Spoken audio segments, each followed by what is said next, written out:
இப்பொழுது இந்த அறிக்கை செய்வதற்காக நீங்கள்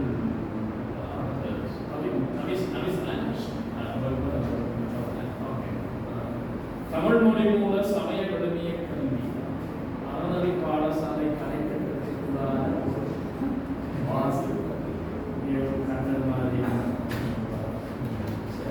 அனைவருக்கும் வணக்கம். எனது ஆய்வு தலைப்பு தமிழ் மொழி மூல சமய விழுமிய கல்வி அறநெறி பாடசாலை கலைத்திட்டத்திற்குடான வாசிப்பு.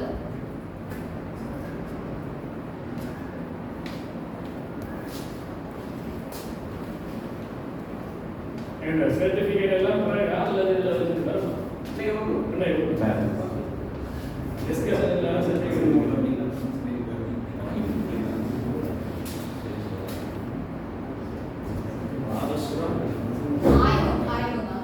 நுண்ணாளுகை தொழில்நுட்ப உலகத்திற்கு முழுமையாக உட்பட்டுக் கொண்டிருக்கின்ற இந்த 21ஆம் யுகத்திலே வாழ்ந்து கொண்டிருக்கின்ற எம்மவர் மத்தியிலே வாழ்வியல் முறைகளிலேயே சமயம் சார் நம்பிக்கைகள் மிக அருகி வருவதை நாங்கள் கண்கூடாக அவதானிக்கக்கூடிய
காணக்கூடியதாக இருக்கின்றது.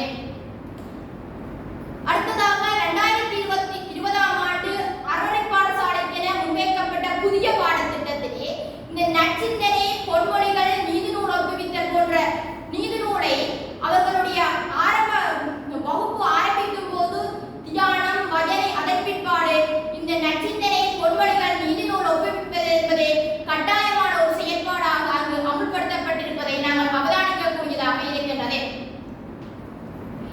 இதுக்கடுத்தபடியாக அந்த அறநிலை பாடசாலை மாணவர்களிடையே பல்வேறு போட்டிகள் இடம்பெறுகின்றது. அந்த அறநிலை பாடசாலை போட்டிகளிலே அவர்களிடையே அந்த ஒழுக்க விழுமியங்களை வலியுறுத்த வேண்டும், அந்த ஒழுக்க விழுமிய சிந்தனையானது அவர்கள் மனதிலே ஆழமாக பதிய வேண்டும் என்பதற்காக அவர்களிடையே நடாத்தப்படுகின்ற அந்த போட்டியின் கருப்பொருளிலே இந்த ஒழுக்க விழுமியம் சார் சிந்தனைகள் அங்கு உள்வாங்கப்பட்டிருப்பதை நாங்கள் அவதானிக்கக்கூடியதாக இருக்கின்றது.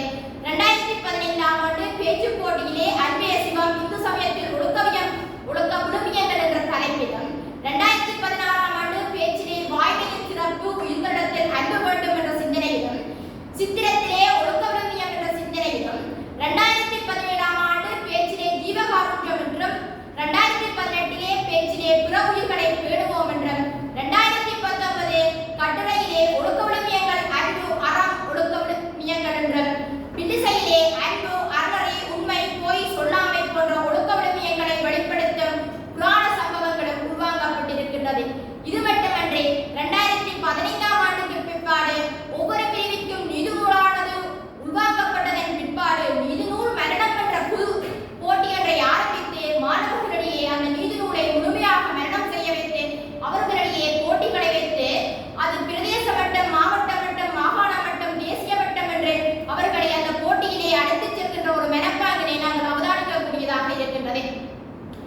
இது தாண்டி இந்த ஒழுக்க விழுமியங்களை போதிக்கின்ற நீதி நூல்களையும் இந்த போட்டியிலே நாங்கள் அவதானிக்கக்கூடியதாக இருக்கின்றது. 2015ஆம் ஆண்டு பேச்சு போட்டியிலே அன்னையின் பிதாவும் முன்னறி தெய்வம் அறம் செய்ய விரும்பு வேண்டும், 2016ஆம் ஆண்டு பேச்சிலே அறம் செய்ய விரும்பு வேண்டும், 2017ஆம் ஆண்டு பேச்சிலே அன்னையின் பிதாவும் முன்னறி தெய்வம் என்றும், 18ஆம் ஆண்டு பேச்சிலே திருக்குறள் கூறும் அறவாழ்வு என்றும், 2019ஆம் ஆண்டு சொல்லாடலில் நீதிநூல் போதிப்பது அறமா, அன்பா, ஒழுக்கமா என்றும், 2021ஆம் ஆண்டு சொல்லாடலில் ஔவையார் தந்த நூல்களில் கருத்தாளம் மிக்கது ஆத்திசூடியா, ஒன்றைவேந்தினா, மூதுரையா என்ற சிந்தனையிலும் இங்கு உருவாக்கப்பட்டிருப்பதை நாங்கள் அவதானிக்கக்கூடியதாக இருக்கின்றது. அடுத்தது இங்கு பல்வேறு குருகுலிகளை நடத்துகின்றார்கள், விழாக்களை நடத்துகின்றார்கள். அது மட்டுமன்றி அவர்கள் அன்றாட செயற்பாடுகளை நடத்துகின்றார்கள். பெரியோரை வணங்குதல், குருவை வணங்குதல், தியானம், நீதிநூலை மரணம் செய்தல் போன்ற பல்வேறு செயற்பாடுகளை உருவாகியிருக்கிறார்கள். அது மட்டுமன்றி இந்த சமயம் முன்னே கல்வியை இன்று நாங்கள் வளர்த்துச் செல்வதற்கு தடையாகுவதாக வேலையை நோக்காக கொண்ட கல்வி, சமய பாடத்தை வாழ்வியலாக நோக்காமை, சமய பாடம் உரிய முறையில் தகுதிகான் ஆசான்களால் போதிக்கப்படாமை, யாழ்மண்ணிலே பெற்றோர்களிடையே ஏற்பட்ட போட்டி மேற்பாங்கு, கௌரவம் என்பதால் சிறுவயதிலேயே மாணவர்களுக்கு கல்வியை திணிப்பதன் பயனாக பிரசித்தம் பெறும் வர்த்தகத்தை மட்டுமே நோக்காக கொண்ட தனியார் நிறுவனங்களின் ஆதிக்கம், அறநிலை கல்வி பற்றிய போதிய அறிவின்மை என்பன இதற்கு தடையாக இருக்கின்றது. இதை தூண்டும் காரணியாக இந்த போட்டியானது தேசிய மட்டம் வரை சென்று இந்த தேசிய மட்டத்திலே அவர்களுக்கு விருதுகள் வழங்குதல், மற்ற இறுதிநிலை பரீட்சை, தர்மாசிரிய பரீட்சை என்பன மாணவர்களுடைய அடுத்த கட்ட கல்விக்கு ஒரு புள்ளியை பெற்றுத் தருகின்ற கல்வியாக காணப்படுகின்றது. அனைத்து மாணவர்களும் திறன்களை வெளிக்கொணர்கின்ற ஒரு களமாக இந்த களம் காணப்படுகின்றது. பரிந்துரைகளாக பெற்றோர்களுக்கு அறநிலை கல்வியின் முக்கியத்துவத்தை விளங்க வைத்தல், பாடசாலை அதிபர் ஆசிரியர்களுக்கு அறநிலை கல்வியின் முதன்மை அளித்தல், அறநிலை விருதுகளை பாடசாலை காலக்கூட்டத்தில் வைத்து வழங்குதல். முடிவுரை: இன்று இலங்கையிலே முதன்மை பெற்று வருகின்ற விழுமிய கல்வியை கொண்டமைந்த அழகாக அறநிலை பாடசாலைகள் வளர்ச்சிக்கு வருவதை நாங்கள் அவதானிக்கக்கூடியதாக இருக்கின்றது. விழுமிய பண்பு கருத்தியல் ரீதியாகவும் பிரயோக ரீதியாகவும் அறநிலையின் திட்ட வரைவில் எவ்வளவு தூரம் செல்வாக்கு செலுத்துகின்றது என்பதை நாங்கள் அறியக்கூடியதாக இருக்கின்றது.